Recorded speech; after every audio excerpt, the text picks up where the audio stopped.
జ్ఞాపకాలు మంచివైనా చెడ్డవైనా ఎప్పుడూ మనల్ని వెంటాడుతూనే ఉంటాయి. అవి మంచివైతే మనకి సంతోషాన్ని, ఆనందాన్ని ఇస్తాయి. అదే చెడ్డ జ్ఞాపకాలైతే బాధని, దుఃఖాన్ని, భయాన్ని ఇస్తాయి. 32 సంవత్సరాల దివ్యశ్రీ ఎప్పుడో తన చిన్నప్పుడు జరిగిన ఒక ఇన్సిడెంట్‌ని తలుచుకుని ఇప్పటికీ భయపడుతుంది. ఇది మిమ్మల్ని ఎంటర్‌టైన్ చేయడానికి చెబుతున్న ఒక ఫిక్షనల్ హారర్ స్టోరీ అయితే కాదు. దివ్యశ్రీ లైఫ్‌లో జరిగిన ఒక రియల్ హారర్ ఇన్సిడెంట్. మన యూట్యూబ్ ఛానల్‌లో కొన్ని హారర్ స్టోరీస్‌ని చూసి తన స్టోరీని మనకు మెయిల్ చేసింది. అయితే ఈ వీడియోలో తన పేరుని, ఊరిని ఎక్స్‌పోజ్ చేయకుండా తన స్టోరీని మాత్రమే మీకు షేర్ చేస్తాను. ఈ స్టోరీని విన్న తర్వాత నాకు కూడా కొంచెం హారిబుల్‌గానే అనిపించింది. మీరు కూడా ఈ స్టోరీని విని మీకు ఎలా అనిపించిందో కామెంట్ చేయండి. మీరు కూడా మీ రియల్ లైఫ్ హారర్ ఇన్సిడెంట్స్‌ని మన ఛానల్ ద్వారా షేర్ చేసుకోవచ్చు. ఇక్కడ కనిపిస్తున్న ఈ మెయిల్‌కి మీ స్టోరీస్‌ని పంపండి. ఇక లేట్ చేయకుండా స్టోరీని స్టార్ట్ చేసేద్దాం.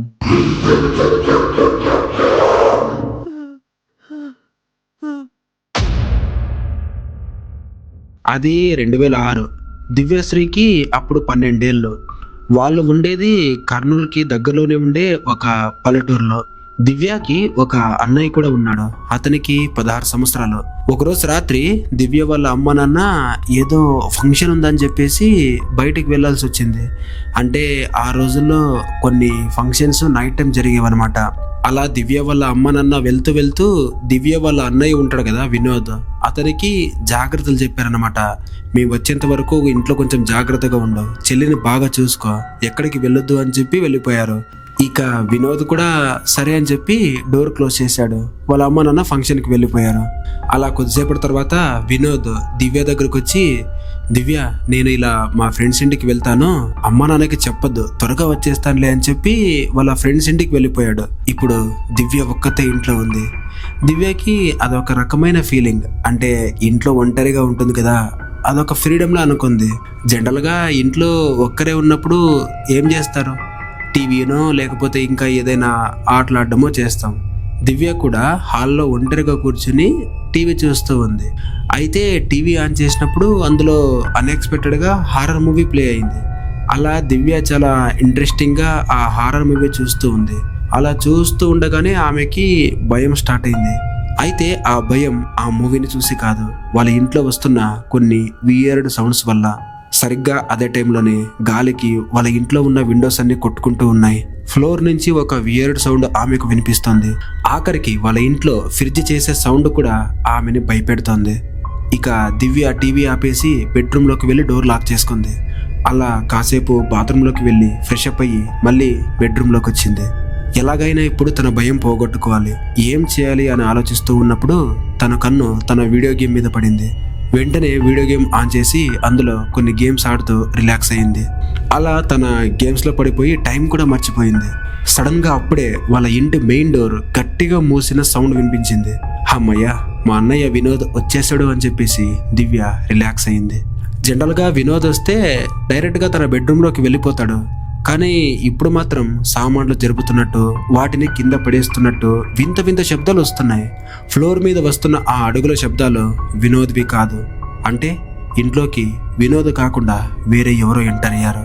దివ్యకి అనుమానంతో పాటు భయం కూడా స్టార్ట్ అయింది. వెంటనే తన బెడ్రూమ్ కిటికీలో నుండి బయటకు చూసింది. అయితే బయట వాళ్ళ అన్న వినోద్ సైకిల్ లేదు. వినోద్ తన ఫ్రెండ్స్ ఇంటికి వెళ్ళినప్పుడు సైకిల్ తీసుకెళ్లాడు. అయితే ఇప్పుడు బయట సైకిల్ ఉండాలి కదా, సైకిల్ లేదు అంటే వినోద్ ఇంటికి రాలేదు. దివ్యకి కన్ఫర్మ్ అయిపోయింది తన ఇంట్లోకి ఎవరో వచ్చారని. దివ్యకి గుండె ఆగినంత పని అయింది. ఏం చేయాలో తెలియదు. ఫోన్ చేద్దామంటే ఫోన్ హాల్లో ఉంది. అప్పట్లో ఒక్కొక్కరికి ఒక్కొక్క సెల్ ఫోన్ ఉండేది కాదు, కేవలం ల్యాండ్ లైన్స్ మాత్రమే ఉండేవి.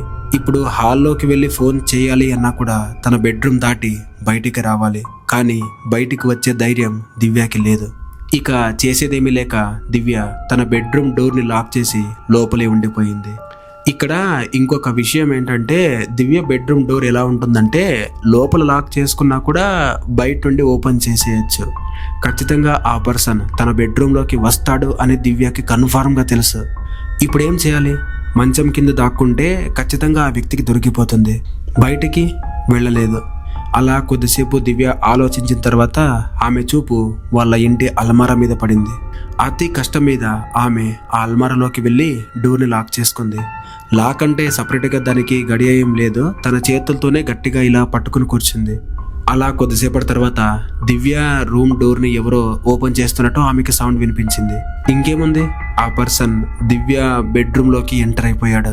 అక్కడికి వచ్చింది ఒక పర్సనా దయ్యమా అదేంటి అనేది దివ్యకి క్లారిటీ లేదు. క్లోసెట్ లో ఉన్న దివ్య మాత్రం ఊపిరి బిగపట్టుకుని అలా భయంతో లోపలే వణికిపోతూ ఉంది. ఆ పర్సన్ తన గదిలో అటు ఇటు తిరుగుతూ ఉన్నాడు. ఏ క్షణమైనా అతను అల్మారాని ఓపెన్ చేయొచ్చు. ఫ్లోర్ మీద నడుస్తున్న ఆ వ్యక్తి అడుగుల శబ్దాలు దివ్యకి చాలా క్లియర్ గా వినిపిస్తున్నాయి. ఆ పర్సన్ ఆ రూమ్ లో ఏదో వెతుకుతూ సామాన్లన్నీ ఎలా పడితే అలా కింద పడేస్తున్నాడు. అలా వెతుకుతూ అల్మారా డోర్ ని ఓపెన్ చేస్తే ఇక దివ్య చచ్చినట్టే. ఆ టైంలో దివ్యకి ఒక్క సెకండ్ ఒక్క యుగంలా గడిచినట్టు అనిపించింది. అలా దాదాపు 2 గంటలు దివ్య ఆ అల్మారాలోనే అలా కూర్చుని ఉండిపోయింది. అలా చాలాసేపటి తర్వాత వినోద్ గొంతు వినిపించింది. వినోద్, దివ్య ఎక్కడున్నావు అని చెప్పేసి గట్టిగా అరుస్తూ లోపలికొచ్చాడు. ఇక దివ్య అల్మారాలో నుండి బయటికి రాగానే వినోద్ దివ్యని చూసి షాక్ అయ్యాడు. నువ్వేంటి అల్మారాలో నుండి బయటకు వచ్చావు, ఇంతసేపు అక్కడేం చేస్తున్నావు అని చెప్పేసి అడిగాడు. అప్పుడు దివ్య జరిగిందంతా వినోద్తో చెప్పింది. దివ్య చెప్పింది విని వినోద్ షాక్ అయిపోయాడు. ఎందుకంటే ఇంట్లో ఉన్న వస్తువులన్నీ ఎలా పడితే అలా పడిపోయాయి. ఇదంతా దివ్య చేసిందేమో అని వినోద్ అనుకున్నాడు. కానీ నిజానికి వాళ్ళ ఇంట్లో ఒక దొంగ పడ్డాడు. వాళ్ళ ఇంట్లో ఉన్న విలువైన ఎలక్ట్రానిక్ వస్తువులు, బంగారం, డబ్బు అంతా తీసుకెళ్లిపోయాడు. ఇక వెంటనే వినోద్ పోలీసులకి కాల్ చేశాడు. అలా ఎర్లీ మార్నింగ్ 6 o'clock కి వినోద్ వాళ్ళ పేరెంట్స్ కూడా ఇంటికి వచ్చేశారు.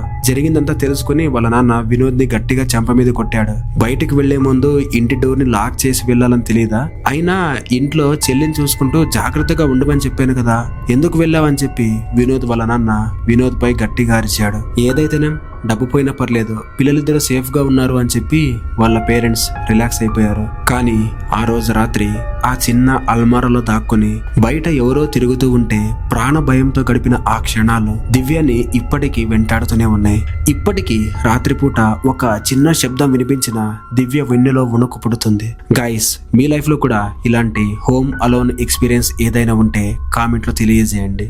ఈ స్టోరీ నచ్చితే లైక్ చేయండి. మరిన్ని హారర్ స్టోరీస్ కోసం మన ఛానల్ ని సబ్స్క్రైబ్ చేసేయండి.